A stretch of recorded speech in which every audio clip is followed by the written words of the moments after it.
In case you're wondering, yes, it is 8 a.m. out there in Manila, but here it is 1 a.m. and very dark in Rome, where we are covering possibly the biggest story of the year as Pope Francis wages a 2-week battle against bronchitis and double pneumonia. Here's our top story.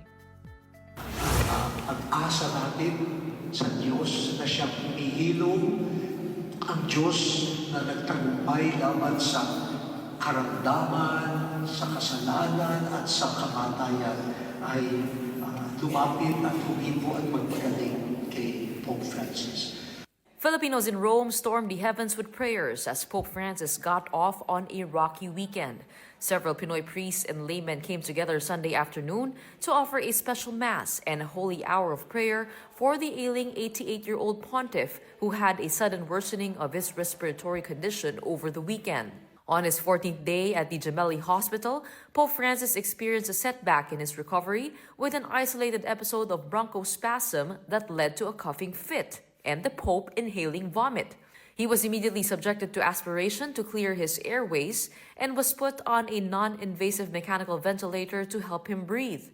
The Pope's condition has since been stable, with the past 3 nights having been peaceful and no new respiratory attacks occurring. In his latest Angelus address published by the Holy See Press Office, Pope Francis thanked the faithful for their closeness in his moment of frailty and expressed gratitude for his doctors.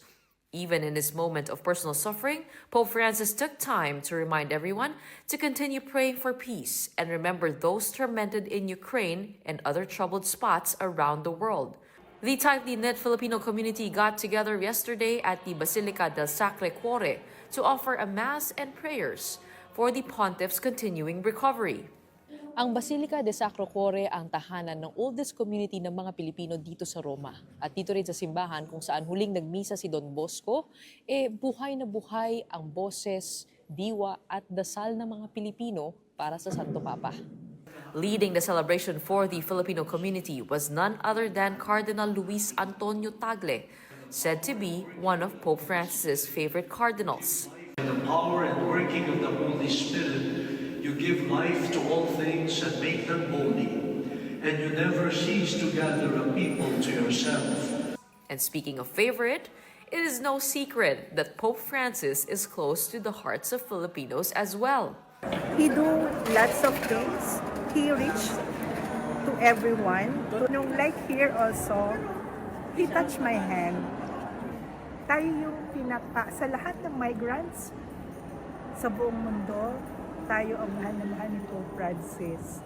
Hindi niya nakakalimutan na batiin ang mga Pilipino. Mahal ka namin, Lolo Kiko.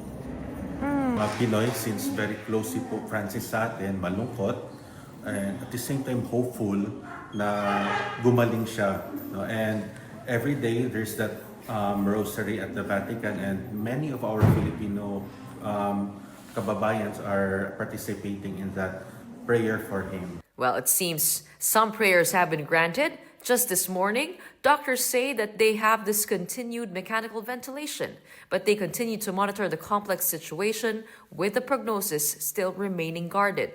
Complicating the recovery, of course, is the long history Pope Francis has had with lung issues, with a part of his lung being removed when he was 21. In the meantime, Catholics, especially Filipinos here in Rome, continue to say the rosary for the Pope every night right here from the Vatican.